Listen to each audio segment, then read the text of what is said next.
São 4 autores diferentes, a gente vai falar sobre isso aqui hoje, ok? São 4 autores diferentes e eles têm percepções diferentes, nós vamos falar sobre isso na aula de hoje, e também tem um propósito diferente.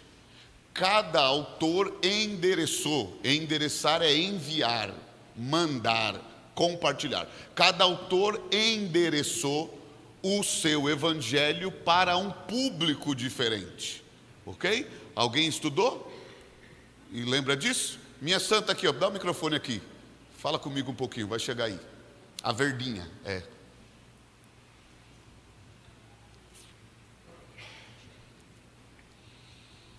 Mateus, judeus, Marcos, romanos, Lucas, grego e João, que eu tentei achar. Vai aprender agora, aleluia, muito legal, obrigado. Pode aplaudir Jesus pela vida dela também?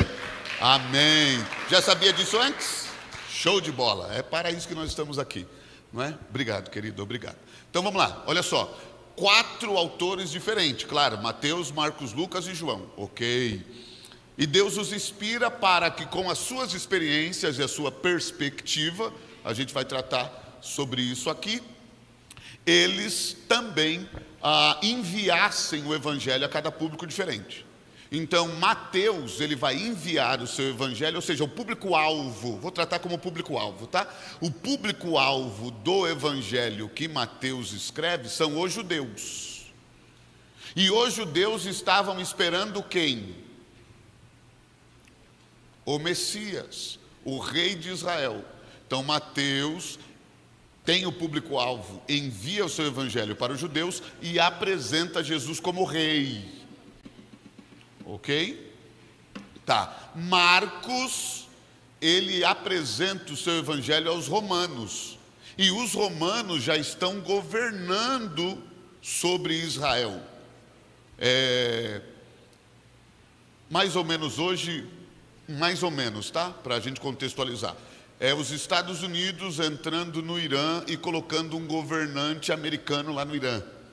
Então, os romanos são os Estados Unidos, que estão subjugando a nação, governando, ok. E os romanos já têm rei. Então, olha só que lindo, Deus inspira Marcos a apresentar Jesus como servo. Então, Mateus, ele envia aos judeus, ele vai falar com os judeus e apresenta Jesus como rei, porque era o que os judeus esperavam. Marcos endereça o evangelho aos romanos e apresenta Jesus como servo. É o servo sofredor. A palavra que mais está associada ao ministério de Jesus no evangelho de Marcos é imediatamente, a seguir, logo após. Jesus está com pressa ali.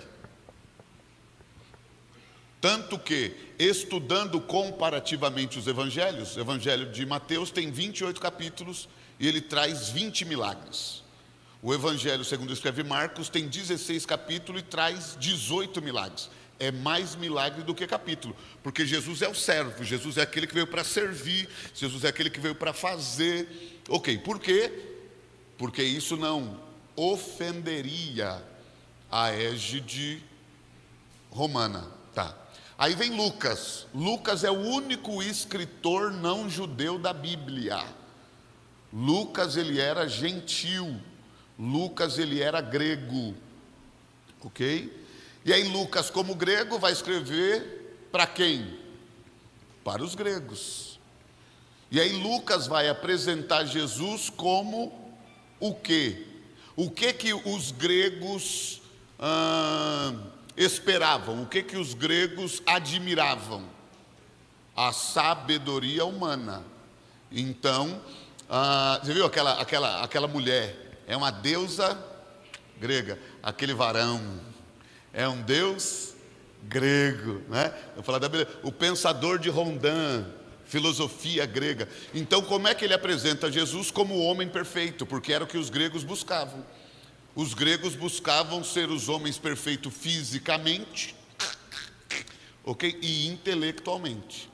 Então, quando Lucas vai escrever, endereça aos gregos e apresenta Jesus como o homem perfeito, o Filho do homem.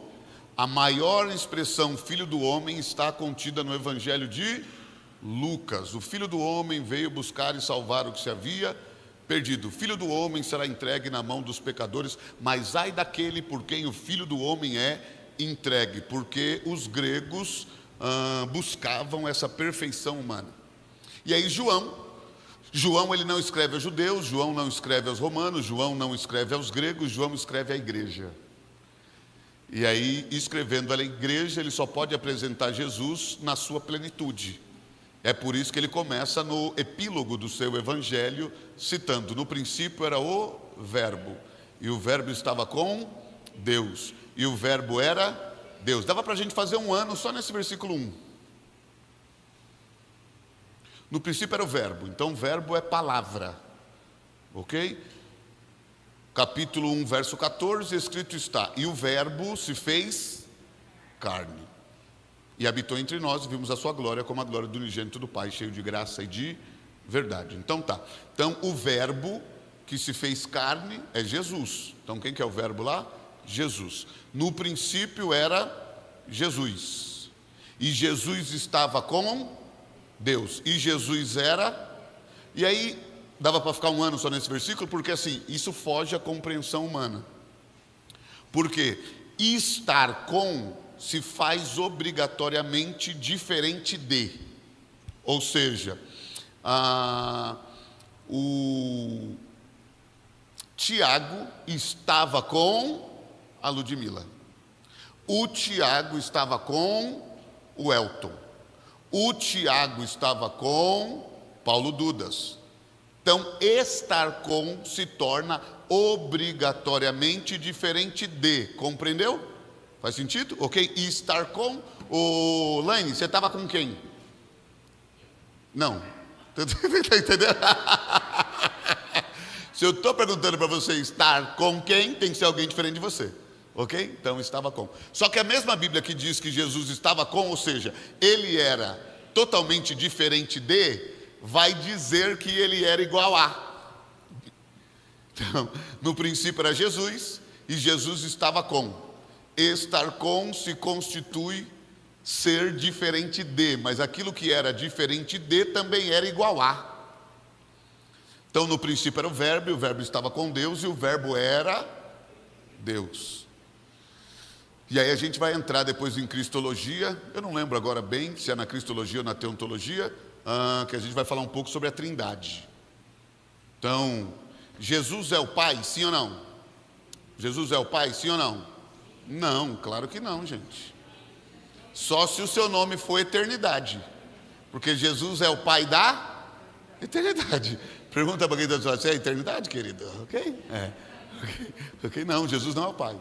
E aí é erro. Qual o problema? Nenhum, porque o Espírito vai codificar a nossa oração. Mas Jesus não é o Pai. Ah, Senhor Jesus, meu Pai. Não, Jesus não é seu Pai. Jesus é o que seu? É o que seu? Irmão. Porque Jesus é o Filho de... Tem Filho de Deus aqui também? Diga amém. Então, amém. Ok? Romanos, primeiro João 3,16. Eu estou só na introdução, tá? Romanos 3,16, escrito está... Eu falei Romanos? João, né? Estou falando João. Eu estou meio abalado psialcoolicamente. Cuidado comigo hoje, ok? Muitas emoções. Aí, João 3,16, escrito está: porque Deus amou o mundo. Vai lá, cita, 1, 2, 3. Não, tudo errado. Vamos lá, gente. Se não souber, ou Erley. Se não souber esse, o Erley. Amém? Vamos lá. 1, 2, 3.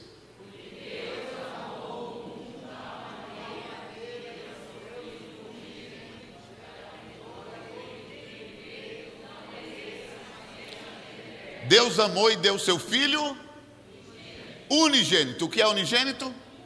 É o único. Agora, Romanos 8, 29, e o 28 eu sei que você conhece, o 29 talvez não. Romanos 8, 28, escrito está: e sabemos que todas as coisas cooperam, concorrem, juntamente para o bem daqueles que amam a Deus, daqueles que são chamados segundo o seu decreto, propósito. Eu prefiro propósito. Verso 29, porque os que dantes conheceu, também os predestinou, para serem conforme a imagem de Jesus, a fim de que Jesus seja o primogênito. Diga primogênito. Ué, o unigênito é a capacidade de ser, e o primogênito é a capacidade de ser o primeiro. Porque Deus tinha um filho e ele queria uma família.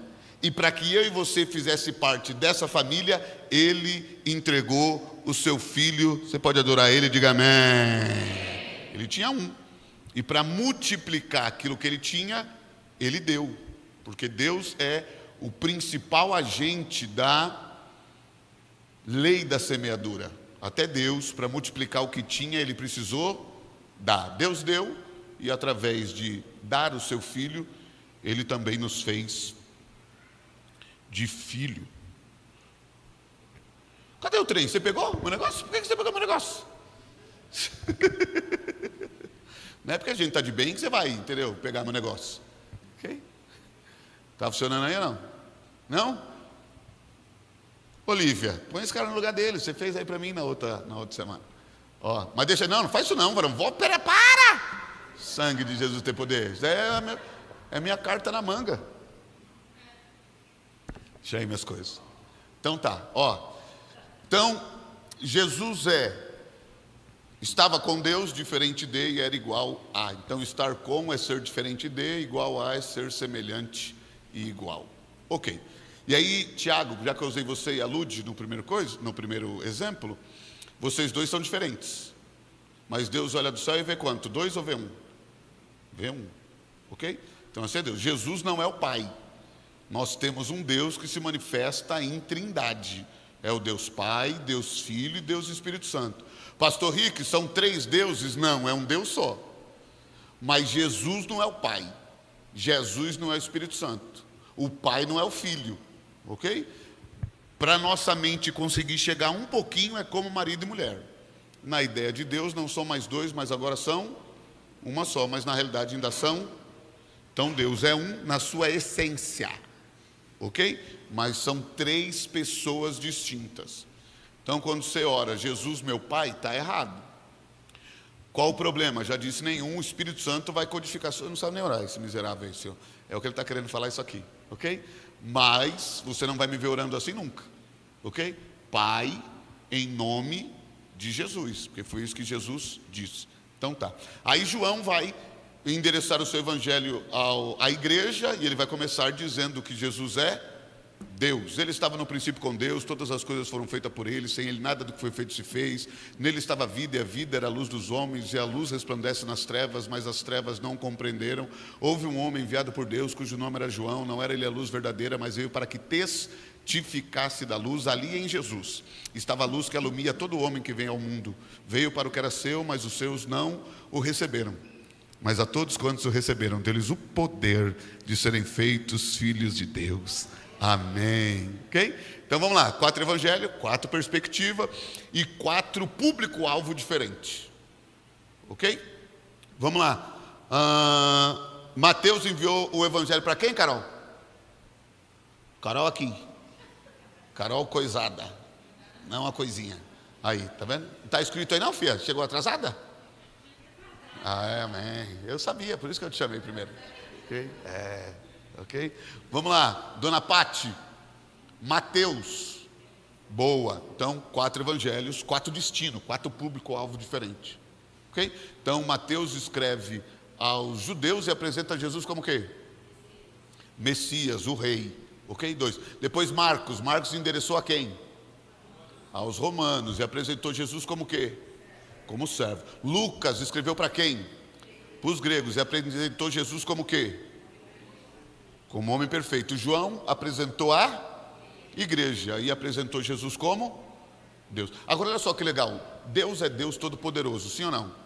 Ele não poderia ter colocado goela abaixo. Olha isso aqui onde a gente vai chegar. Não poderia ter colocado goela abaixo Mateus escrevendo que Jesus é Deus para os romanos, sim ou não? Podia ou não podia? Podia ou não podia? Podia. Ele fez. Você vai ver onde a gente vai chegar. Ele podia ter pego um judeu, Mateus, e ter feito ele escrito para os gregos lá de Lucas, sim ou não? Ele fez. Pastor, onde você quer chegar? Até Deus respeita as diferenças. E às vezes a gente tem problema, e eu estou falando de mim agora, hein? Às vezes a gente tem problema de relacionamento porque somos inflexíveis. Não, rico é isso aqui mesmo. Quem gostar, gostou. Quem não gostar, a concorrência é logo ali. Ok? Deus, que é Deus, não fez assim. Deus falou com o judeu, aquilo que fazia sentido para o judeu. Olha que coisa linda. Deus falou com o romano, aquilo que fazia sentido para o romano. Deus falou com os gregos, o que fazia sentido para os gregos. Deus falou com a igreja, o que faz sentido pleno para a igreja. E aí isso dá problema até dentro de casa. Tem pais aqui que um filho dá bom e 1, 2, 3 dá ruim, sim ou não? Aí você vai perguntar para esse pai e para essa mãe: eu não sei onde eu errei. Eu não sei onde eu errei, porque eu tratei todos iguais. Errou justamente aí. Não são pessoas iguais, nem gêmeos são iguais. Então pessoas diferentes precisam de uma linguagem diferente. Então, por que também 4 evangelhos? Para ver se a gente aprende a se comunicar. Ok? Com uma de um jeito, com outra de um jeito, com outra de outro jeito, com outra de outro jeito. Entendeu? Diga amém. Parabéns para você que coisou. Parabéns para você que fez a lição de casa. Amém, glória a Deus. Então o que a gente aprendeu? Bíblia. O que significa Bíblia? Conjunto de livros, ok? Quantos livros são? Dividido em quantas partes? As 2 partes são quais? Velho e Novo Testamento. Qual é que faz a diferença entre Velho e Novo Testamento? A grosso modo, antes de Jesus velho, depois de Jesus novo. Ok. E quantos livros? 66. Quantos livros no Velho Testamento? 5, 5, 5, 12, 12. Tá. Os primeiros 5 são o quê? Pentateuco. São os 5 livros da lei. Quais são? Gênesis, Êxodo, Levítico, Deuteronômio. Os outros 5 são o quê? Poético. Quais são os poéticos? Isso aí, aleluia. Glória a Deus. Os outros 5 são? 5 profetas maiores. Os 12 são profetas menores. O que diferencia? Não é um consenso, tá? Aí eu trabalho com a maioria, tá bom? O que diferencia profeta maior de profeta menor? O tempo de ministério, ok? O tempo de ministério. Porque a escrita, Oséias, que é profeta menor, escreveu mais do que Daniel, que é profeta maior. Agora, Daniel, não sei se eu falei aqui na primeira aula, o Daniel que foi jogado na cova dos leões não era um jovem. O jovem é quando ele é tirado de Babilônia. Ele já era um senhor sexagenário, já tinha mais de 60 anos, quando ele é lançado na cova dos leões. Ele atravessou 3 reinados, 3 reis, ok? Então foram muito tempo profetizando. E 12 livros históricos, ok? Tá. E a divisão do Novo Testamento? Primeiro, já dissemos aqui, temos os 4 evangelhos. E depois nós temos Atos dos Apóstolos, que é o livro. Aqui é rapidinho, porque a gente já teve tempo aqui nessa aula, mas eu sempre volto, que eu quero que esteja dentro de você, tá? Nós temos depois do livro histórico 21 cartas, 13 paulinas e 8 gerais. E depois nós temos o livro profético, que é o livro do Apocalipse. As línguas da Bíblia. Língua estranha, pastor? Não. Hebraico e grego. O que é isso, pastor? São as línguas originais, ok? Escritores da Bíblia, mais ou menos 40. O período 1500 anos, cerca de 40, período 1500 anos. Aula de hoje. Inspiração da Bíblia. O que é inspiração? Vamos lá, você já viu isso daí. A inspiração, a Bíblia é inspirada. O que isso quer dizer? Me ajude alguém.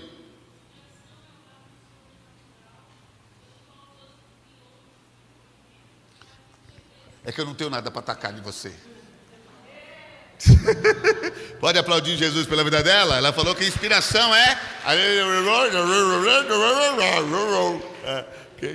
isso aí, ok? O que é inspiração? É o ato sobrenatural de Deus pelo Espírito Santo que guiou os autores para escreverem as Escrituras de forma fiel, sem erro, naquilo que Deus quis revelar. Okay? Então, o que é inspiração? É a ação de Deus e quem escrevia. Ok? É a ação de Deus e quem escrevia. É isso que nós chamamos de inspiração. Aí, teologicamente, não é o foco aqui, ia ter inspiração plenária, verbal e tal, não é o foco aqui, tá? É mais tranquilo. Quem sabe um dia a gente pode entrar nisso, não é o foco do estudo aqui, que é muito avançado. Eu acho mais interessante isso aqui. Então vamos lá. Inspiração. Aí tem uma fala, tem uma discussão teológica. A Bíblia é ou contém a palavra de Deus? Ela é ou ela contém? Quem acha que ela é? Quem acha que ela contém? Quem levantou a mão é porque não acha nada? Vou de novo. Levanta a mão numa das vezes aí, ok? Quem acha que a Bíblia é a palavra de Deus? Quem acha que ela contém a palavra de Deus? Ok. E qual é a diferença?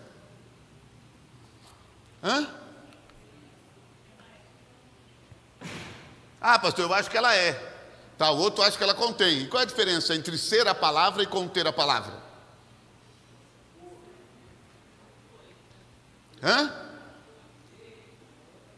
Os dois? Então, mas qual que é a diferença?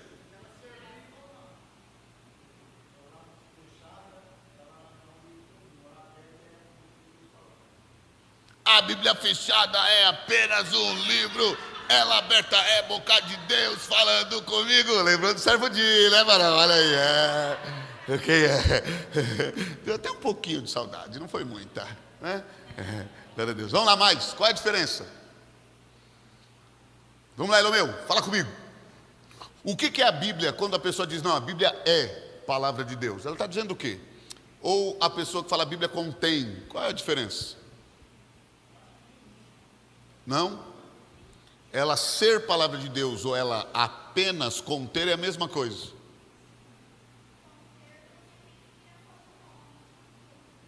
Conter tem a inspiração do homem junto. Podemos aprofundar mais, vai lá.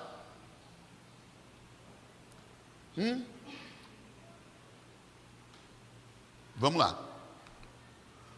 Conter é ser um mero livro. Tem erros e contradições. Por exemplo, por bondade de Deus, eu sou escritor, aleluia, de 5 livros.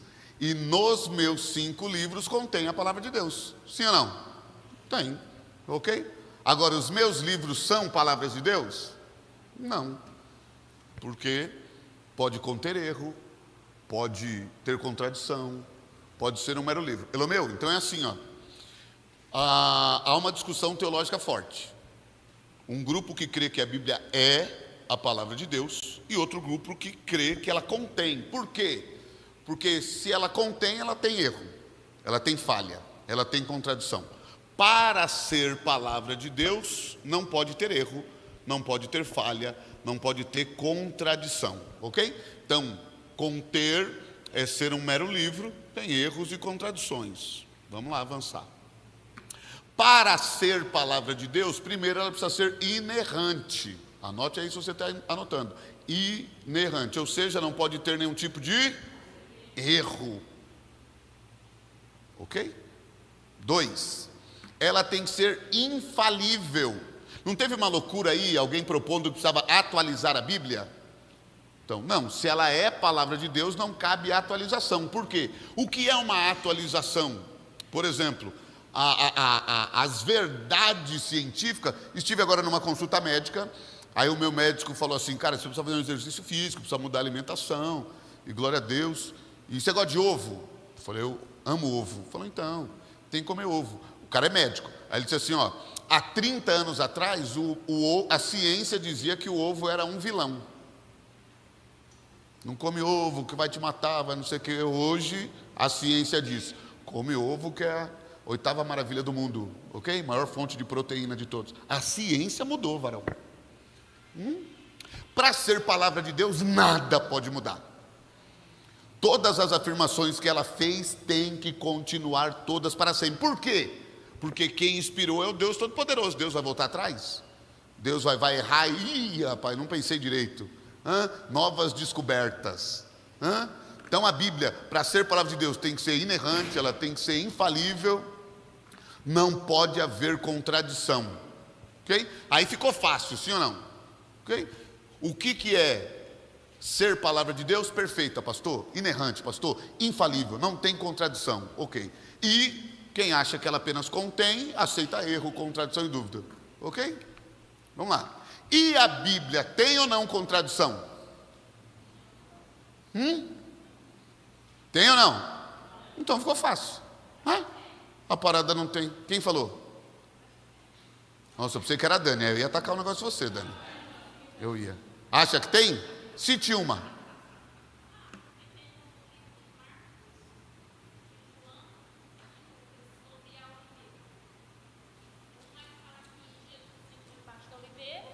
Na outra ele mandou cortar, né? E na outra Zaqueu subiu. Então eu acredito que seja assim. Não. Boa. Olha só o que ela falou. Muito legal. Ela falou que os 3 textos vão falar de oliveira. Os 3 evangelhos. Não pode ter contradição. E aí onde a nossa irmã viu contradição? Bom, numa figueira, Zaqueu subiu. Na outra, Jesus mandou cortar. E na outra, o Natanael estava debaixo dela. São 3 figueiras diferentes.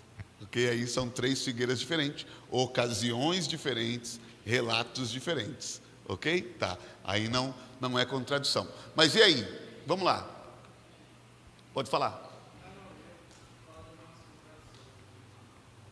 Pode falar. Não, mas você está pesquisando aí assim? Amém, amém. Tem algumas contradições aqui, pastor. A criação. Gênesis 1 narra a criação em 7 dias, enquanto Gênesis 2 apresenta uma cronologia diferente, como o homem sendo criado antes das plantas e dos animais. Na genealogia de Jesus, as genealogias em Mateus 1 e Lucas 3 diferem significativamente na linhagem de José. No nascimento de Jesus, Mateus situa nascimento durante o reinado de Herodes, enquanto Lucas associa o censo de Quirino, criando uma discrepância de uma década. Tá bom, já. Agora me ajuda e resolve isso. Meu Deus. Você é maluco? Você joga contradição e não vai resolver? De casa. Vamos lá primeiro, é verdade. Vamos lá primeiro pegar Gênesis 1. 26 e 27. Disse Deus, façamos o homem à nossa imagem, conforme a nossa semelhança. E verso 27. E criou Deus o homem, a imagem de Deus os criou, macho e fêmea os criou. Uau! Então já foi criado Adão e Eva ali no capítulo 1. E como é que depois, no capítulo 2, vai falar que o Adãozinho estava lá, ok? Aí Deus coloca um sono pesado no Adão, Gênesis 2,18. Olhou Deus para Adão e disse, não é bom que ele esteja. Mas não criou os dois? Como é que ele está só? É daí que surge teorias malucas de uma tal de Lilith. Alguém já ouviu esse daí? Lilith? O que é Lilith? Quem é Lilith? Não. A primeira mulher de Adão. Ok? Que foi criado junto.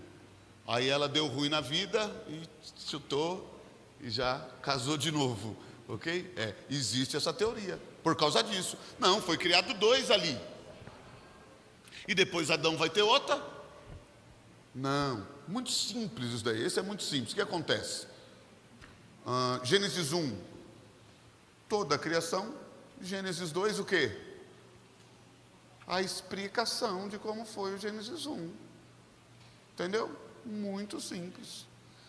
Fez assim, vou detalhar como é que fora feito. Ok? Muito. Detalhou, é o detalhamento de como foi o processo. Ok, a gente já vai lá. Aí eu quero ver vocês.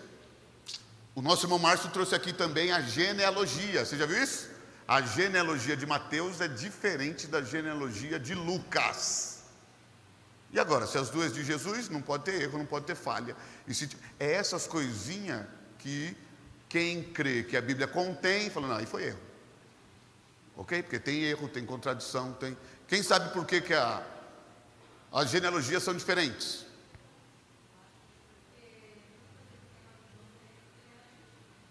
Lucas tem uma visão diferente, que ele é gentil. E aí? Isso aí é importante, gente, anote. Tá? Porque isso aqui não vai estar na aula, mas é importante, que foi o Marcinho que trouxe. Eu acho que essa eu não separei. Então, primeiro, a genealogia de Mateus é de José. A genealogia de Lucas é de Maria. Entendeu? Então, por isso que tem essa diferença. Tá? Mas vamos lá. Já apareceu algumas contradições aqui, não é? Vamos mais. Primeiro é o texto, 2 Timóteo 3,16. Aí eu quero saber como é que está na sua versão. Lê para mim, respeitando ponto, respeitando vírgula. Vamos lá. Levanta a mão primeiro, aí eu já vou saber que você vai ler e você lê primeiro. Vamos lá. 2 Timóteo 3,16. Respeitando ponto e respeitando vírgula. 3,16. Porque toda a Escritura, vai lá.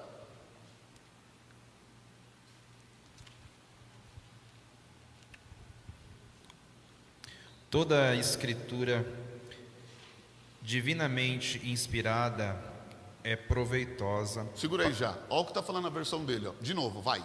Ó, presta atenção. Toda a Escritura divinamente inspirada é proveitosa para ensinar. Toda a Escritura divinamente inspirada é. Eu quero uma versão diferente dessa. Qual que é a sua?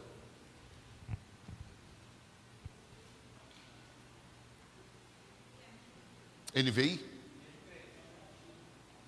Qual que é a sua? Não, pode ler a versão. NTLH, vamos ver. Pois toda a Escritura Sagrada é inspirada por Deus e é útil para ensinar a verdade, condenar o erro, corrigir as faltas e ensinar a maneira certa de viver. Só a primeira sentença agora, de novo. Pois toda a Escritura Sagrada é inspirada por Deus. Ó, e é pega aqui, útil. ó. Toda Escritura Sagrada é inspirada por Deus. Não é isso que está ali? O que está na sua, Diogo? Toda Escritura divinamente inspirada é proveitosa. É a mesma coisa ou não? Aqui a linguagem é diferente porque é NTLH, nova tradução na linguagem de homem. Onde a Bíblia vai falar mancebo, essa Bíblia vai falar jovem. Onde a Bíblia de crente vai falar varão, essa vai falar homem. Ok? Então só atualiza. Mas olha lá, de novo, pega. Vai lá, de novo, Diogo. Toda Escritura divinamente inspirada é proveitosa para ensinar. Ó, toda Escritura divinamente inspirada é proveitosa. Ó, Adanate, toda Escritura é inspirada. Tem diferença ou não? Vamos lá, Ludmila, qual que é a sua?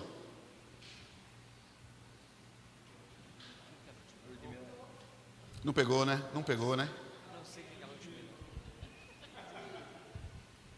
Toda a Escritura é inspirada por Deus e é útil para o ensino, para a repreensão, para a correção e para a educação na justiça. É igual a do Diogo? Não? Por que não? De novo, lê aí, ó. Toda a Escritura é inspirada por Deus e útil para o ensino. Tá bom aí, só pode parar depois do Deus lá, tá? De novo, vai, pode parar no Deus. Toda a Escritura é inspirada por Deus. Toda a Escritura é inspirada por Deus. Diogo, a sua? Toda a Escritura é... Não tem aí não, miserável. Ela desviou, foi mal. Toda a Escritura divinamente inspirada é proveitosa. Toda a Escritura divinamente inspirada é. Pegou a diferença ou não? Ah, é verdade. Uma está dizendo que toda a Escritura é inspirada. Outro texto está dizendo, toda a escritura divinamente inspirada é. Pegou a diferença ou não? Pegou mesmo ou não? Vale a sua cabeça, Laine, quero ver. Pegou o que, Laine? Hã? Não pegaram a diferença, não? Pode ler.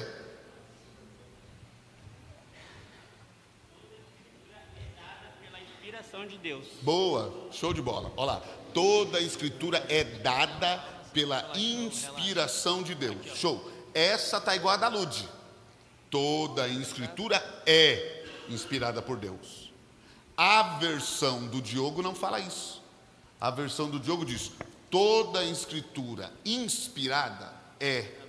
Vocês conseguiram pegar ou não? Vocês estão me fazendo compreender. Pegou mesmo? Não pegou nada, né? Deixa eu ver. Por exemplo, olha só, por exemplo.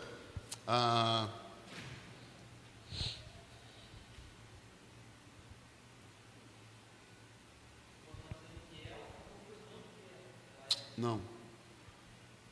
Por exemplo assim, vou ver se sai.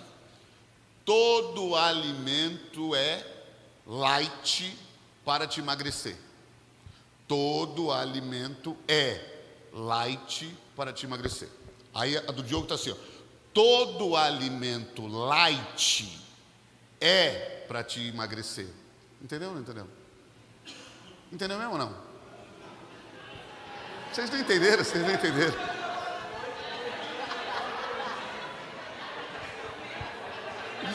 Pastor, já me deu foi fome, é isso aí, né? Pastor, está querendo emagrecer? Não, mas deu uma fome. Oi? Não. Boa, é isso aí, é isso aí. O que foi que vocês falaram aí no fundo? As duas quer dizer a mesma coisa. Não, de jeito nenhum. Não, varão, é justamente o contrário. Vai lá, Marcinho, dá o show agora. Cadê ela? Vai meu microfone. Ó.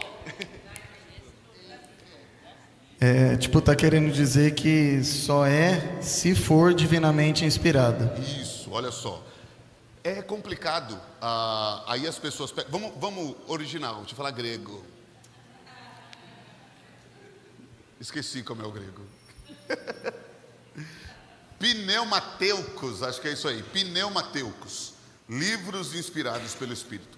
Aí é o seguinte, a tradução é: toda a escritura é divinamente inspirada. Então toda a Bíblia ela é a palavra de Deus. Se eu pego a versão do Diogo, que é a minha versão, mas essa aí nesse caso dá ruim, toda a escritura divinamente inspirada, está dizendo que tem escritura que não é inspirada. Essa versão endossa a teoria dos que dizem que a Bíblia contém a palavra de Deus. Nem tudo que está na Bíblia não é isso que eu postulo, tá? Estou dizendo que tem um grupo, eu acredito que ela é palavra de Deus, tá bom? Mas toda a escritura divinamente inspirada, porque tem escritura que não é, da própria Bíblia. Então nem tudo que está aqui, dirão eles, é inspirado. Tudo que aqui está, que for inspirado, é apta, é proveitosa, mas nem tudo é. Na versão da Lude, já está escrito que é, com certeza. Toda a escritura é divinamente inspirada. Deu para entender agora? Fez sentido? Deu para entender? Tá, vamos lá. E, entenderam mesmo? Entenderam? Tá. 1 Pedro 1, 19 a 21. Lê aí para mim. Eu vou começar a pôr o texto, eu não pus o texto, eu vou pôr. Vai lá. Cadê o meu pedestal? Vem cá, pedestal. Corre, pedestal.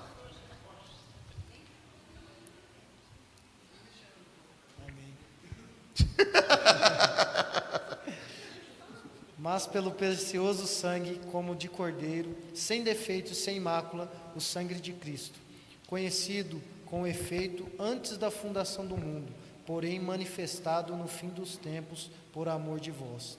1 Pedro 1, 19, 21? É?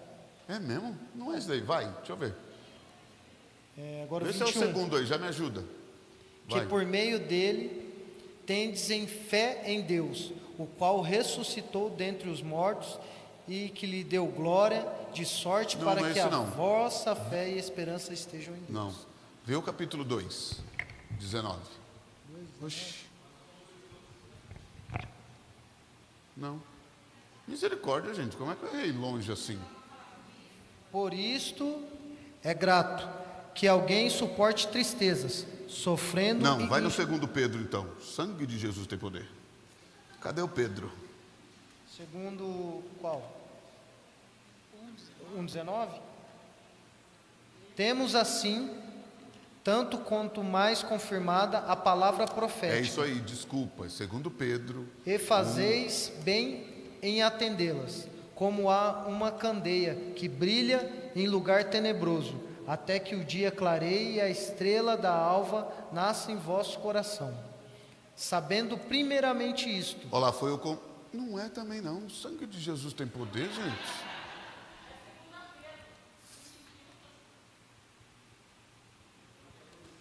Lê aí, minha filha, me ajuda. Sangue de Jesus.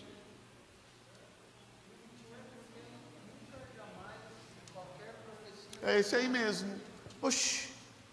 Então vai lá, é 1,19. É que você tá. Que tradução é essa aí? Não? É, esse negócio não é de crente, buga o meu cérebro, vai. Então tá certo mesmo, é o 1 Pedro, eu falei que estava certo, eu não erro. Não, é o segundo. Okay. Segundo Pedro. Falei que é o segundo, é. Agora é o verso 21.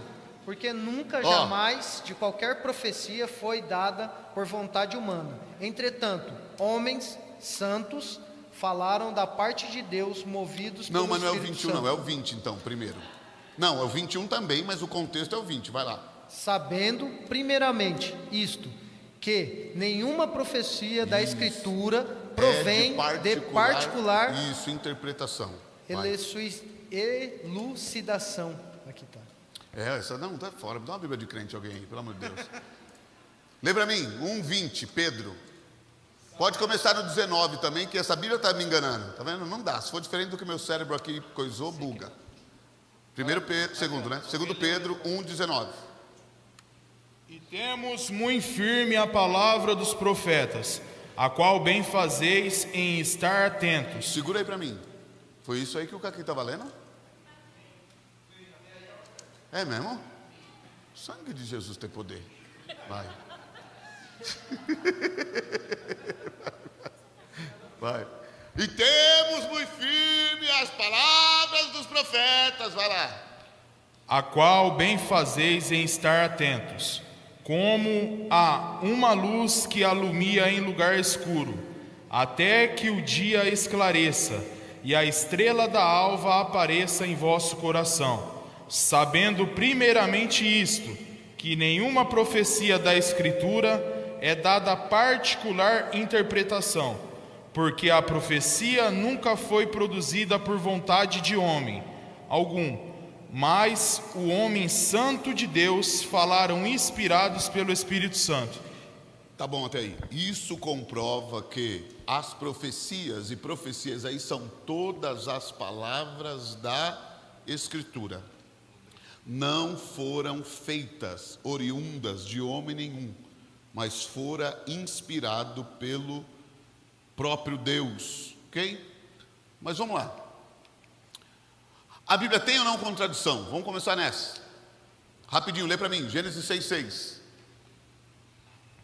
Um menino, Gênesis 6,6, uma menina, o Êxodo 32,14. Vai lá, menino.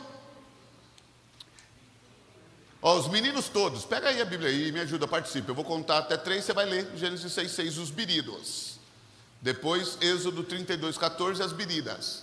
Então é o primeiro livro da Bíblia para os meninos e o segundo livro da Bíblia para as meninas, ok? Vamos lá, meninos. 1, 2, 3.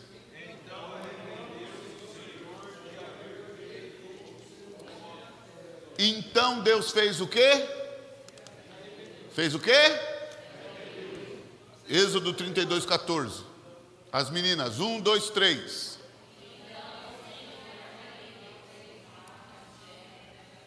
Então o Senhor fez o quê? Se arrependeu. Deus se arrependeu de criar o homem. Deus se arrependeu do mal e do povo lá que ele faria para com o povo. Ok. Deus se arrepende, sim ou não? Sim, porque está escrito, como não? Oxe, você acabou de ler o quê, minha filha? Você leu que Deus se... Ok. Por 2 vezes na Bíblia nós lemos que Deus se... E Deus se arrepende ou não? Hã? Tá, vamos lá. Números 23, 19.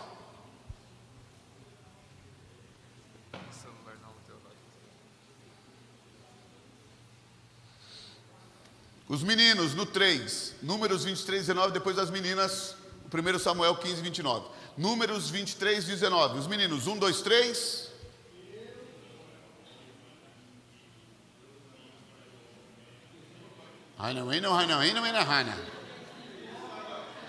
Deus não é homem para que minta, nem filho do homem para que se...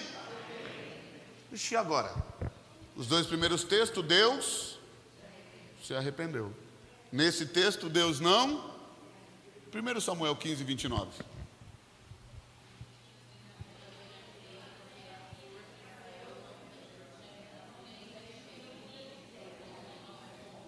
Olha a Nath, da Nath é boa, não muda de ideia. Deus não mente, não se... E agora eu fico com quem?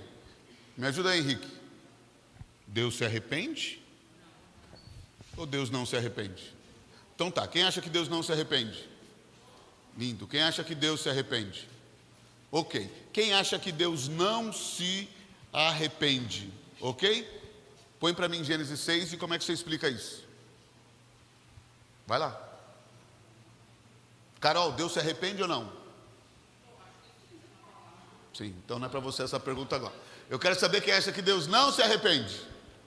Quem acha? Lu, fala comigo então. Deus não se arrepende e como essas 2 passagens diz que e arrependeu-se Deus. Tradução, pastor? Tradução. Aí é erro de tradução. Vai. Mais alguém? Fala aí, Ney. Olha lá. Contexto bíblico. Contexto do livro, mas ali é claro. E arrependeu-se Deus. Entendeu? E no Êxodo também. E arrependeu-se Deus do mal que faria ao seu povo. Você quer mais um? Leia aí para mim. Jeremias 18, a partir do verso 7. Tem um monte. Lembra o contexto do Jeremias 18? Qual é o contexto? Deus enviando Jeremias à casa do oleiro. E lembrando que é oleiro, da olaria. Olheiro é quem? É jogador de futebol.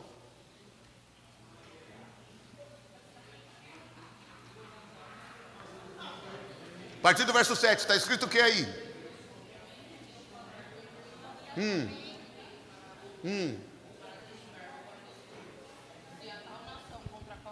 A qual falar, se converter da sua maldade, também eu me arrependerei do mal que pensava fazer. E aí, Deus se arrepende ou não? Sim. Se arrepende? Minha linda, aí os 2 textos que a gente pôs ali, que ele não se arrepende.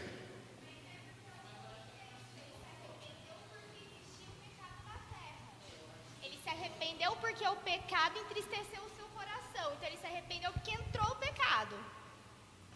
E aí ele quis acabar com aquilo. Mas e no texto aqui do Jeremias 18? Vamos lá, vamos caminhar aí. No texto de Jeremias 18 está dizendo assim, ó. No momento que eu for enviar o mal para uma nação, se essa nação se arrepender e se converter, diz Deus, eu me arrependo do mal que procurava fazer. Aí não tem pecado, tem arrependimento também. E aí? Só dentro do que você está.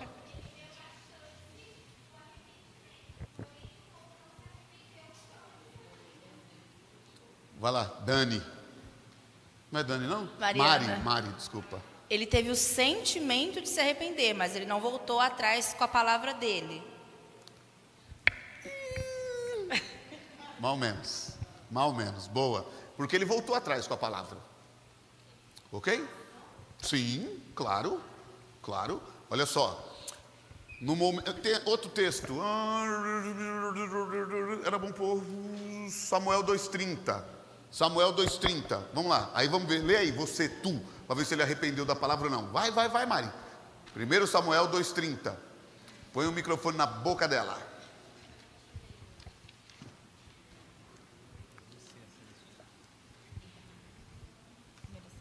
Você bateu na trave, dona Mari. 1 Samuel 2,30. Portanto, diz o Senhor, Deus de Israel: na verdade, tinha dito eu que a tua casa e a casa do teu pai andaria diante de mim perpetuamente. Porém, agora diz o Senhor: longe de mim tal coisa, porque aos que te honram, honrarei, porém aos que te desprezarem serão envilecidos. Olha aí, Deus mudou de ideia ou não? Diz o Senhor, eu havia dito que seria assim. Agora mudei de ideia. Todavia, longe de mim tal coisa. Não vai mais ser assim. Mudou ou não mudou? Mudou ou não mudou? Ele se arrependeu ou não? Mas Deus se arrepende ou não se arrepende? Fala aí, varão.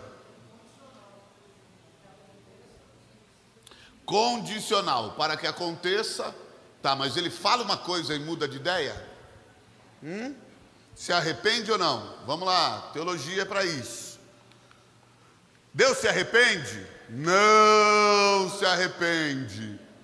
Pastor, então o que são esses textos do arrependimento de Deus? Duas falas teológicas: antropopatia e antropomorfismo. Lembra? Nós teremos aqui antropologia. Antropologia é o estudo do quê? Do quê? Hello? Antropologia é o estudo do quê? Não, gente, me ajuda. Do homem, gente. Do homem, ok? Então, antropo, homem. Patia, patia. O que tem a ver com homem aí, patia? Simpatia. Antipatia. O que é simpatia? O que é simpático? O que é antipatia? Melhor, os antipáticos vão se manifestar agora. O que é antipatia? É o quê? Um sentimento de desagrado para com alguém, sim ou não? Nossa, não simpatizei com esse cara é antipático, não sinto coisa boa perto dele. Então, simpatia é sentimento. Antropopatia é, na linguagem bíblica, atribuir sentimentos humanos a Deus. Antropopatia, atribuir, colocar sentimentos humanos a Deus. Para quê? Para que nós venhamos compreender. Ok? Então Deus se arrepende? Não. E como é que fala que arrependeu-se Deus? É que na nossa compreensão é o que seria mais próximo da gente. Pastor, Deus mudou de ideia? Sei lá, não sei o que ele sentiu, irmão. Sei que ali é para a gente entender. Ok? Então colocaram uma antropopatia. Ok?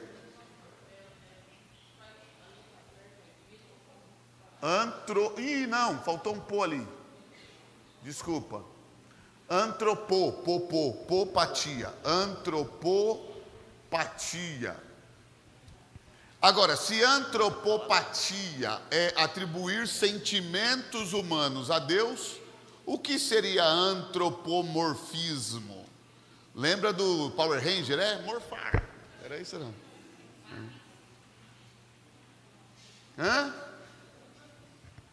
Que é antropomorfismo? Atribuir características humanas ou da criação a Deus. Você sabia que Deus não tem mão? Quanto sabia que Deus não tem mão? Lógico que não tem mão.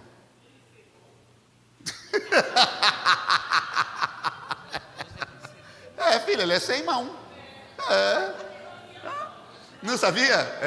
Agora a Bíblia não diz, Isaías 59, porque as mãos do Senhor não estão encolhidas para que possa salvar, nem os seus ouvidos agravados para que não possa ouvir, mas os seus pecados fazem separação entre vós e o vosso Deus para que ele não vos ouça. Deus não tem mão não. Deixa eu dar mais uma. Tem ouvido também não. Não, cara, Deus não é gente não, Lila. Não, falou isso, mas ele não é gente. Entendeu? Deus é Espírito Santo. Espírito não tem mão, Espírito não tem ouvido, Espírito não tem zóio. Ok? Pastor, então por que a Bíblia aplica isso? Antropomorfismo. Ok? Vamos lá, ô Lila, Deus tem mão e Deus tem asa também, sim ou não? É um ser ou é uma galinha? Porque a Bíblia diz que debaixo das suas asas nós estaremos seguros, sim ou não? Então Deus tem asa? Não, cara, Deus não tem asa. Deus não tem mão. Deus não tem pé. Não, isso é uma linguagem antropomórfica. Vai lá, Carol. Aí, por exemplo, quando fala que Deus nos criou a imagem e semelhança dele ou de Jesus? Não, imagem de Deus. De Deus. Boa. Eu não vou entrar nisso agora não, a gente vai entrar em antropologia. Em antropologia a gente chega, não vou não, mas muito boa a fala dela. Não, se nós somos criados à imagem e semelhança de Deus, eu pensei que eu ia chegar no céu e ia ver um Deus à minha cara. Imagina que terror que seria. Ô pastor, deixa eu falar, porque assim, ó, o pastor falou aí que, por exemplo, Deus fez o unigênito. Sim. Certo? E aí, depois ele foi o primogênito. Certo? Aí, tipo, eu fiquei confusa se nós somos imagem e semelhança de Deus, ou se ele criou a nossa imagem e semelhança a partir do unigênito. Eu tinha ficado não, porque o unigênito ainda não tinha sido introduzido no mundo. Tá certo. Ok? Isso. Ok? Eu preguei aqui no domingo do culto da manhã aqui, que o primeiro e o segundo. O primeiro Adão era da terra. O segundo Adão do céu, a saber, o Cristo. Tá? Então tá. Então, o que é faltou um pô ali. O que é antropopatia? Atribuir sentimentos humanos. E a ira do Senhor. Você sabia que a ira é uma obra da carne? A ira do Senhor. Não, Deus não se ira, gente. Entende? É atribuindo para que nós entendamos. Para que nós possamos compreender. Ok? É sobre isso. Tá. E antropomorfismo é atribuir características da criação, quer seja de homens, quer seja das criaturas. Não é? Deus não tem asa. Não, e eu tô aqui guardado debaixo das asas dele. Quem está também, diga amém. O que eu quero que você entenda é que Deus nos guarda e nos protege como uma galinha protege os seus pintainhos. É a linguagem bíblica, ok? Mas Deus não é uma galinha não, gente, ok? E nem tem asa também, tá? Vamos lá. Agora, vamos lá, ó. As meninas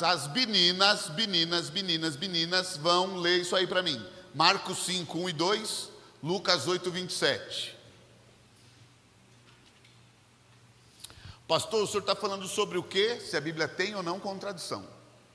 Porque os que defendem o lado de que a Bíblia não é palavra de Deus, ela contém, é porque vai dizer que a Bíblia tem contradição e não pode tê-la. Se a Bíblia tiver contradição, ela não é palavra de Deus. Ok? Então as meninas, Marcos capítulo 5, verso 1 e 2, vocês conseguem aí no 3, as meninas, 1, 2, 3.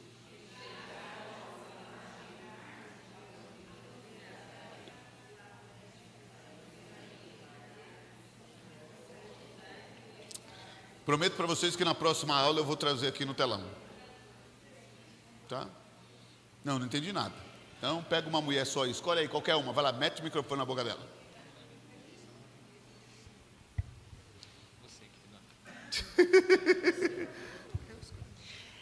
Chegaram ao outro lado do mar, a província dos Gadarenos, e saindo ele do barco, ele saiu logo ao seu encontro, dos sepulcros, um homem com espírito imundo. Ok. Jesus chega e logo sai ao encontro o quê? Vai, gente, comigo. Sai ao encontro o quê? Um homem com espírito imundo. Vai lá, Lucas 8, 27. Outra medida.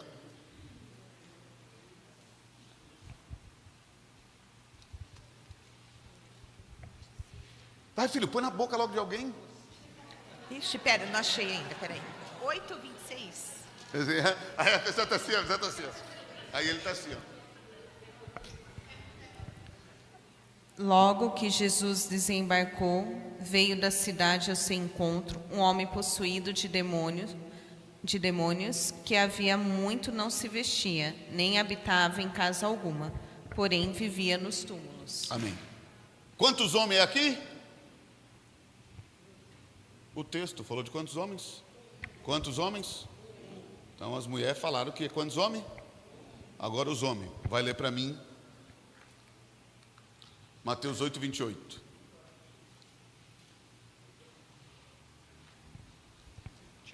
As mulheres falaram que tinha quantos homens? Agora os homens vão ler aqui, que meu nome também é confusão de vez em quando.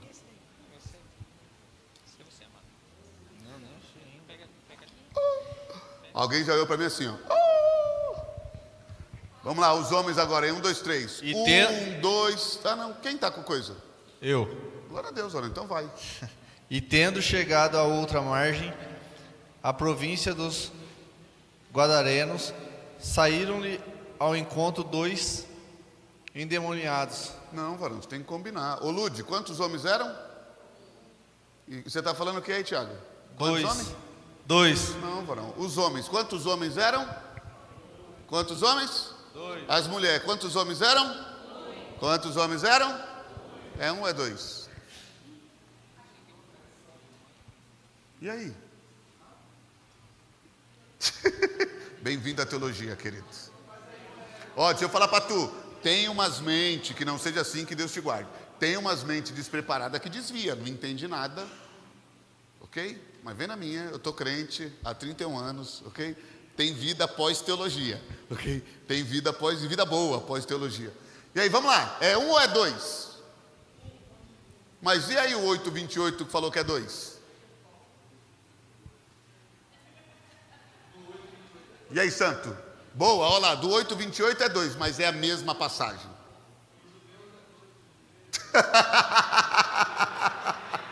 Vai, David, me ajuda aí, David. Pastor, é seu passo, nunca vi esse trem. Bem-vindo, ok? Vai lá. Paizinho, fala comigo. E aí? Estou assinando a lista, é ótima. E aí, minha gente, me ajuda? Pastorzão, aí não é questão... Pastorzão. Oi? Pode pegar isso, Aqui disse, depende do ponto de vista. Mas como assim? Depende do ponto de vista. É 1 e é 2? É possível isso? Hã? Quem acha que não? Hã? Como que é possível? Então me explica, o senhor que começou isso aí, me explica. Cadê o meu microfone?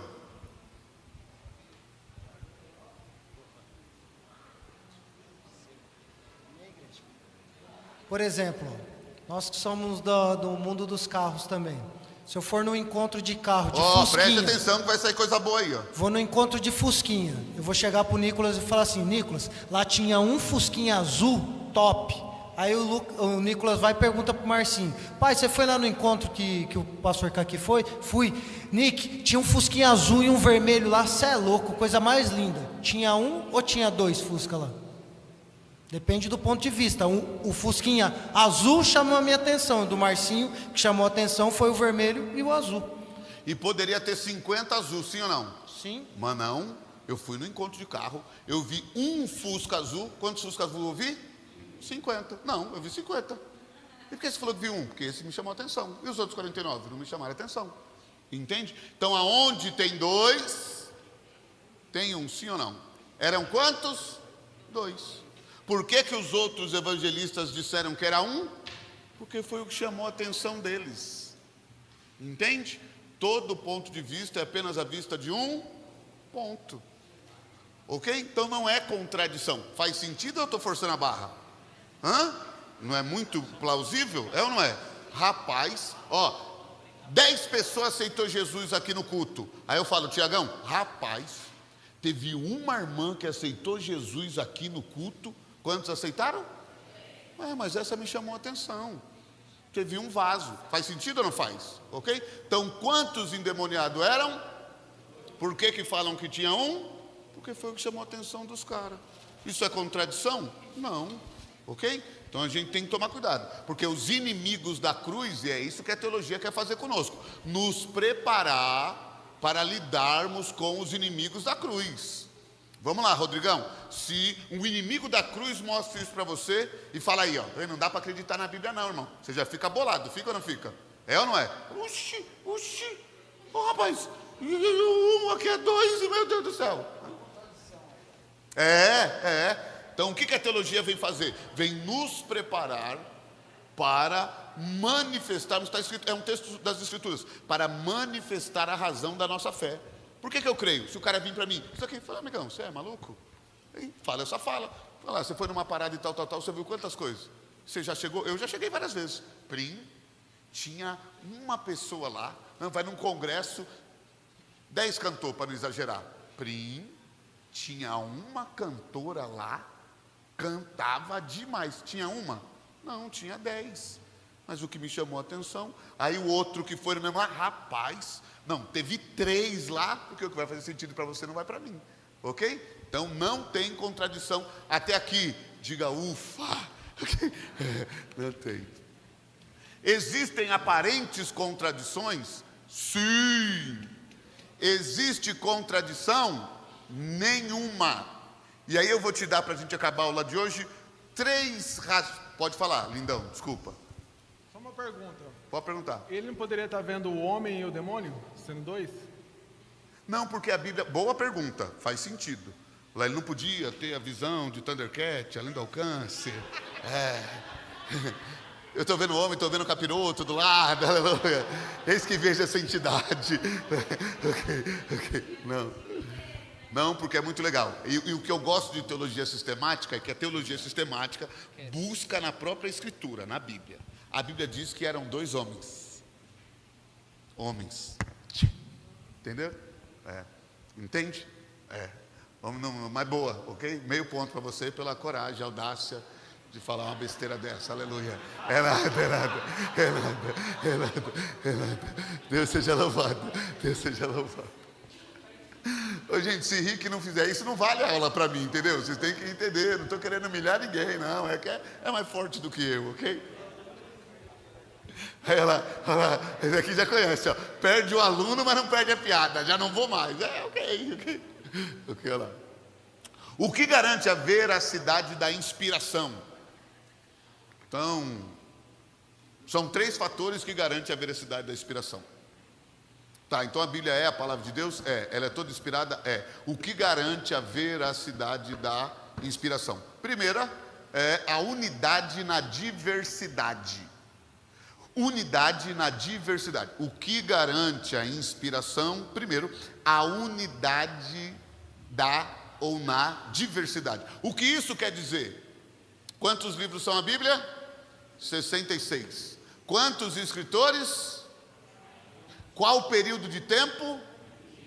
1500 anos, para compor 66 livros. A maioria dos autores não se conheceram. E não tem uma contradição? Quero ver o homem conseguir fazer um negócio desse. Se a gente for entre nós aqui, que a gente é meio brother, não é muito não, mas é meio. A gente aqui que é meio brother. Você vai falar aquilo, ele vai falar o outro, vai falar... É ou não é? Imagina 40 pessoas diferentes. De tempo, gente, 1500 anos é muita coisa. Por exemplo, tem gente que você vai falar para ele, por exemplo, é lógico que o advento da internet ajuda um pouco, mas você vai falar para ele, o que eu falei aqui esses dias e as pessoas não sabiam? Não vou lembrar, depois você lembra de uma coisa antiga. Mas se você falar por exemplo, a expressão caiu a ficha. Só velho que fala isso, irmão. Você falar essa parada, você denuncia que você tem mais de 40. Ninguém com menos de 40 fala caiu a ficha. Porque da onde... a irmã de 60 falando, eu nem sabia que tinha isso.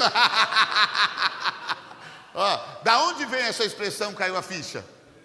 Do orelhão, gente. Hoje não faz sentido, não é?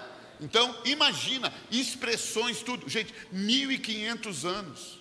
Geograficamente distante, sem a comunicação que a gente tem, 40 pessoas distintas, impossível ter a coerência que a Bíblia tem se ela não fosse inspirada, mas ela é inspirada, diga amém. Você é doido, cara. 40 negros falando sobre um mesmo assunto, sem divergir, 1500 anos trazendo coerência. E é claro que a Bíblia não tem incoerência, ela tem complementariedade. Vai algo complementando o outro. É claro que Hebreus 1:1 escrito está: havendo Deus outrora falado aos pais de muitas maneiras pelos profetas, agora falou-nos pelo Filho. Ok. Então, a revelação, ela é progressiva, mas impossível ter um conjunto de livro chamado de sagrado, com essa diversidade e a unidade que tem, sem a mão divina. Amém? Quer falar alguma coisa, Diogo? À vontade. A gente estava aqui agora conversando sobre uma diversidade que existe sobre a morte de Judas Iscariote. Em Atos fala que ele não se enforcou, teoricamente. Já em Mateus, se não falei a memória, 27, alguma coisa, já fala que ele se enforcou. Essa fala é boa, muito boa. Você sabia disso? Os evangelhos dizem que Judas saiu dali e foi se enforcar. Não diz que ele se enforcou, mas diz que saiu dali e foi se enforcar. Em Atos dos Apóstolos diz que ele caiu do precipício e as suas entranhas se derramaram no campo de Acéldima, que quer dizer o campo de sangue. E aí? O cara pulou do precipício ou o cara se enforcou? Os dois. O cara estava tão azarado que ele se enforcou na arvinha, a arvinha não aguentou, o bichão caiu. Não, é verdade, é verdade, é verdade. É verdade, é verdade. É verdade. É verdade, entendeu? É trágico, é engraçado, mas é verdade.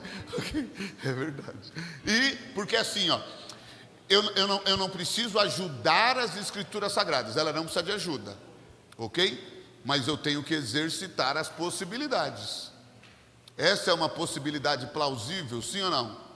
Nada de impossível, eu não estou ajudando nada. Ué, vamos. É igual, por exemplo, a gente vai entrar nisso também depois, sobre a trindade. Cara, a gente não tem o termo trindade, a gente tal, mas impossível. Jesus se declarou igual a Deus, e de se declarar igual era na mesma essência, várias coisas ali. Então a gente tem que entender essas possibilidades. Então, primeira verdade que me dá a convicção ou que garante a inspiração das Escrituras. Primeiro, a unidade na diversidade. Nada resistiu a tanto tempo como a Bíblia. 2, o cumprimento das profecias. Isso aqui é extraordinário. O cumprimento das profecias. Nós já falamos aqui, quem lembra? Me ajuda. Qual que é o profeta messiânico? Isaías. Por que é o profeta messiânico? Porque foi o que mais profetizou a respeito do Messias, a respeito da vinda de Jesus. Quanto tempo Isaías viveu antes de Jesus nascer? Tudo aproximado, tá média, 700 anos.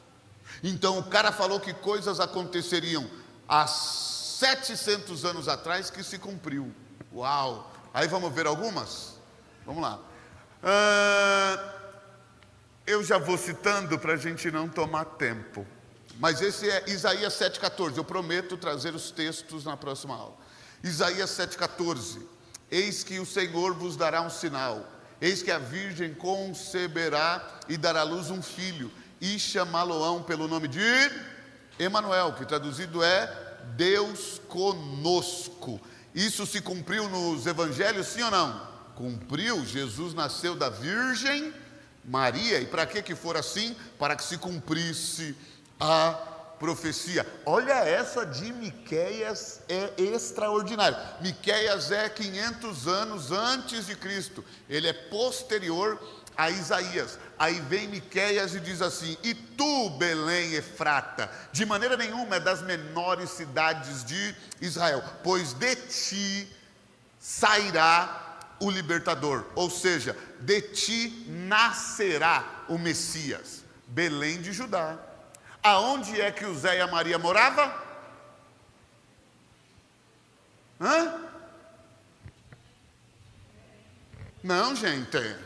Me ajuda.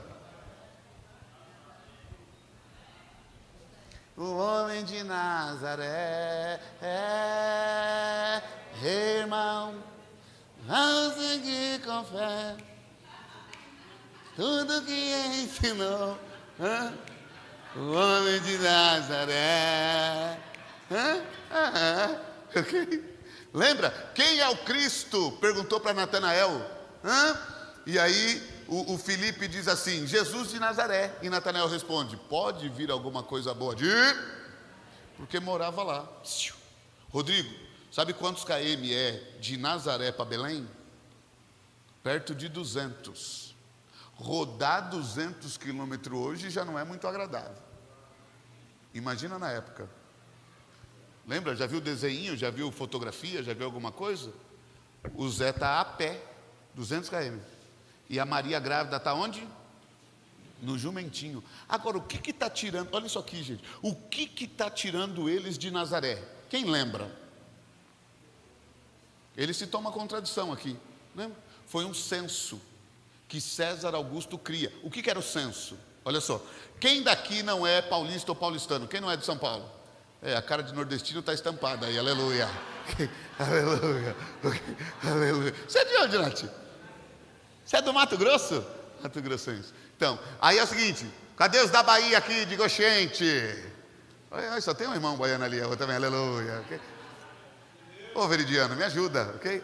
Aí, por exemplo, você é da Bahia, você está morando em Hortolândia, você tinha que ir lá para a Bahia, se apresentar no lugar do seu nascimento. Ó, vem um homem que não é de Deus, é um imperador. Ok? Eu liberei aqui, eu creio, irmão, tenho fé para crer, claro que eu tenho. Está aqui é dessa época, viu? Querido, Deus me mostra aqui homem importante. Arrepiou tudo aqui, ó. Meu Deus, faz de novo, Senhor, aleluia. Deus me mostra aqui homem importante assinando com a caneta. Irmão, no outro dia, era um domingo, no outro dia, na segunda-feira, acho que foi o Temer, sabe engano, o Temer. Michael Temer assinou com a caneta lá e liberou dinheiro para um monte de gente que aqui recebeu, diga aleluia, glória a Deus, ok? Eu creio, irmão, sim, Deus usou esse tal de César Augusto na cabeça do cara, o cara não quer cumprir profecia. Na cabeça do cara, o cara não está nem aí, o cara deu uma doida lá, e eu quero todo mundo aqui em Belém agora, quem nasceu aqui vai ter que vir para cá, aí está o casal. Que vai enfrentar esse caminho, por quê? Porque o Cristo tinha que nascer em Belém, profetizado 500 anos antes. Olha que legal, não foi ideia deles, foi uma obrigação. Isso é louco, cara. Ok? Zacarias 11:12 eu não lembro não, que eu também não sou obrigado de lembrar tudo. E aí para mim? Não lembro mesmo. 11:12.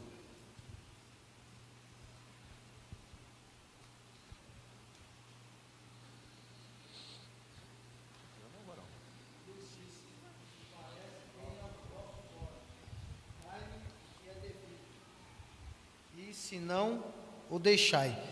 Pesaram, pois, por meu salário, 30 moedas de prata. Isso é, lógico que a gente tem que ver o contexto, depois eu peguei só o texto, mas é falando sobre o preço da traição. 30 moedas de prata. Olha o Salmo 22. 1000 anos antes de Jesus. E aí escrito está no verso 1: Deus meu, por que me desamparaste? Era mostrando a agonia do Cristo na cruz. Alguém leu 16 para mim? Salmo 22. Pode ser. Está aqui já, ó. Vem, corre. Peraí. Ó. Pois me rodearam cães, o ajuntamento de malfeitores me cercou.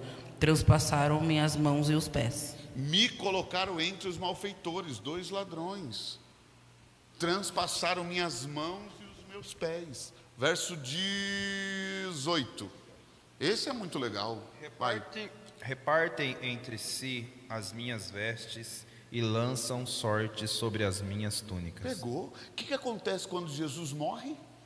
Os caras lançam a sorte sobre as suas vestes. da briga à túnica de Jesus. Tudo isso profetizado 1000 anos antes, gente. Então, o que nos garante a inspiração das Escrituras? Primeiro, a unidade na diversidade. Diga amém. Segundo, o cumprimento das profecias. E aí Isaías 53, quem deu crédito à nossa pregação, a quem manifestou o braço do Senhor, mas esse foi subindo como um renovo perante ele, uma raiz de uma terra seca, e não tinha beleza, nem formosura, e nenhuma beleza para que nós, não tinha parecer nem formosura, nenhuma beleza para que nós o desejássemos, mas ele foi levado como ovelha muda ao matadouro. Gente do céu, é a via dolorosa. É Jesus indo 700 anos antes. Agora, interessante fazer isso com um crente. E eu já estou terminando. Aí o crente podia dar um jeitinho. Vamos ajudar aqui para cumprir essa profecia. Agora, isso aqui é impossível. E está mó treta agora e é de lá. Isaías 44, 24. Ó, fique ligeiro aí. Vai lá, levanta a mão para receber o microfone. Não é para rir não, mulher, é para levantar a mão. Daqui, põe na boca aqui do Willi e da Ariane aqui. Vai os dois já. Vai. 44, 24. Assim diz o Senhor, teu Redentor, e que te formou desde o ventre. Eu sou o Senhor que faço todas as coisas, que estendo os céus e espraio a terra por mim mesmo. 44, 24, varão. Não posso ter errado de novo não, varão. É isso mesmo? Que é isso, varão? Não. Ô, gente, falha no engano. É que eu tinha algo sério para ser resolvido hoje, eu estava emocionalmente comprometido. Eu sempre vejo antes, né? Não é essa aí não, varão. Vê o 45:1 aí, vê se pelo menos esse eu acertei.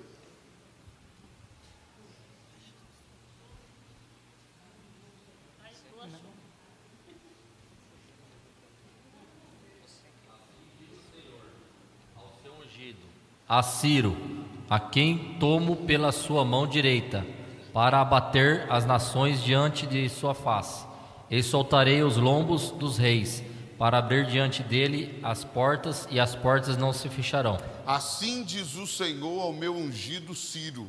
Fica aí ainda, fica aí. É o verso 28, leia para mim, 44, 28. Ó, eu acho que a nossa aula de hoje é aqui. Não, tem o terceiro, vamos acabar já. Vai lá, 44, 28. Pronto, não tem 28. Quem diz de Ciro é meu pastor e cumprirá tudo o que me apraz, dizendo, também a Jerusalém se edificada e ao templo funda-te. Ó, 150 a 200 anos antes desse tal de Ciro nascer. Quem é o Ciro? Rei persa, lá do Irã, onde está a treta hoje. O grande Ciro e tal, top demais. E aí, 200 anos antes, 200 anos antes, vem Deus e toma o profeta e diz assim, Ciro vai ser o meu ungido. E vai libertar o meu povo do cativeiro. 200 anos antes de um cara ímpio nascer. Aí o cara nasce. O cara vive. No primeiro ano de reinado de Ciro, o que esse Ciro faz? Liberta o povo de Deus do cativeiro. Esse Ciro nunca foi crente. Foi usado por Deus ali, adorava outros deuses, ó Deus controlando a história. Então, pastor, o que garante a veracidade da inspiração das Escrituras? Primeiro, a unidade da diversidade. Segundo, o cumprimento das profecias. E terceiro, a Bíblia é de fato viva. Hebreus 4:12, porque a palavra do Senhor ela é viva e eficaz, mais penetrante do que espada alguma de 2 gumes, de 2 fios, que penetra até a divisão da alma e do espírito, das juntas e medulas, e é apta para discernir o pensamento e a intenção do coração. Pastor, o que isso quer dizer? Quando você lê a Bíblia, ela te lê também. A Bíblia é viva. Eu poderia dar um monte de testemunho, só vou dar um que você conhece. Quem, pastor? Augusto Cury. Quem já ouviu falar de Augusto Cury? O cara, eu digo que ele é psicotudo, né? Talvez só não seja psicopata, ok? Mas ele é professor de universidade, verdade, cientista. Ok, o cara desenvolveu várias teses, a teoria da construção do pensamento. Olha que loucura. O cara desenvolveu uma tese de como se dá a construção do pensamento. Ok, o que tudo isso tem a ver com a Bíblia viva? Ele queria fazer uma série, e ele fez, e eu a tenho, muito boa por sinal. Mateusão, vale a pena depois, ok? Me pedir emprestado, um de cada vez, lê, devolve, aí eu libero o outro, aleluia, ok? São 5 livros. O Augusto Cury diz que ele era, por ser cientista da área de construção do pensamento, ele se declara o cara mais ateu que já pisou na Terra. Muito mais ateu do que Nietzsche, muito mais ateu do que esses caras tudo aí. E aí ele disse assim, aí eu me dispus a estudar a Bíblia para provar cientificamente que o Jesus da Bíblia era uma farsa. O que aconteceu com Augusto Cury? No meio do caminho, morreu, o outro aí. Olha o sabor de mel. Quem falou morreu? Quem falou morreu? A Lila? Ô, Lilinha, sabor de mel, sabor de mel. Não, Augusto Cury no meio do caminho se apaixonou por Jesus. Augusto Cury no meio do caminho se converteu. Augusto Cury no meio do caminho, morreu para o mundo, boa. Augusto Cury é o maior defensor. Ele disse assim, impossível a mente humana criar alguém como Jesus Cristo. Impossível. Irmão, você vai lembrar de mim? Eu li uma frase e falou muito comigo. Eu falei, meu Deus, me ajuda. A frase era assim, a pressão não altera quem você é. Presta atenção nisso. A pressão não altera quem você é. A pressão simplesmente revela quem de fato você é. Quem é você na pressão? Eu aqui, esse ambiente para mim é confortável. Eu amo ensinar, eu amo aqui. Aleluia. Esse aqui é o verdadeiro Rick? Não é. O verdadeiro Rick aparece quando? Na pressão. Eu fui pressionado aqui a ministrar uma oferta. Quem lembra o desastre? Cara do céu. Para mim vai demorar, se é que vai apagar alguma vez da minha vida. Para mim foi a pior das utilizações que eu já fiz do microfone na vida. Desastrosa. E a Tainá estava ali me ajudando. Filma aí, minha filha! Aleluia. Ok? Cara, porque eu estava na pressão, entende? Aí o Augusto Cury vai falar que só sendo Deus, para no momento de pressão, igual Jesus passou, agir como ele agiu. Então a Bíblia é de fato viva, por isso leia a Bíblia, irmão. Enquanto você lê a Bíblia, ela lê você. Enquanto você lê a Bíblia, ela limpa você. Enquanto você lê a Bíblia, ela lava você. Enquanto você lê a Bíblia, ela transforma você. Em nome de Jesus. Um último testemunho e a gente finaliza. Alguém disse que estava... um relato que chegou um testemunho. Um camarada foi numa expedição. E aí a expedição, ele chegou no meio de um povoado estranho, diferente, tal. Era o primeiro contato dele com aquele povo. E viu que os camaradas estavam lendo a Bíblia.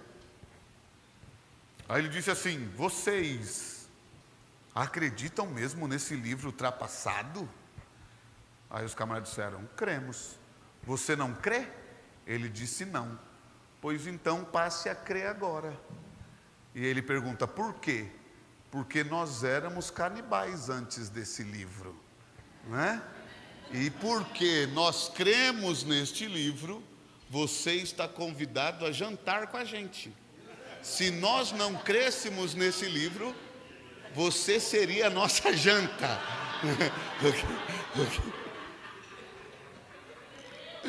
A Bíblia transforma, diga amém. Não me envergonho do Evangelho, porque ele é poder de Deus para a salvação e transformação de todo aquele que crê. Aplauda Jesus e se coloca de pé.